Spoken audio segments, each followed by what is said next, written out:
இன்னையில ஒரு சுகம் இருக்கே. நீ வாராகி உபாசிகையா? இன்னையில இருந்து அந்த நிலைக்கு என்ன நான் தகுதிப்படுத்திக்க போறேன்.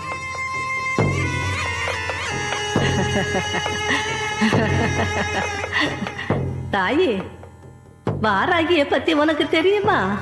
வந்திருக்கே, சொல்லு. ஏமா, நான் அதை சொல்லத்தான் வந்திருக்கேன்னு. எப்படி சொல்ற? பசின்னு கேட்ட, பழத்தை கொடுத்தேன். நீ பசிச்ச உணர்வையும் பிரதிபலிக்கல, பழத்தையும் என்கிட்ட இருந்து வாங்கல. அதை வச்சுதான் யூகிச்சேன்.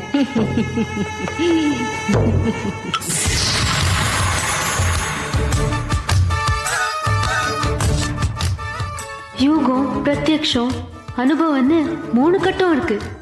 நீ யூகத்துல கெட்டிக்காரியா இருக்க. யூகத்துல மட்டும் இல்ல, வியூகத்திலையும் கெட்டிக்காரிதான். அத அந்த வாராகி சொல்லட்டும். நீ வாராகியோட மகிமையை பத்தி சொல்லு. உனக்கு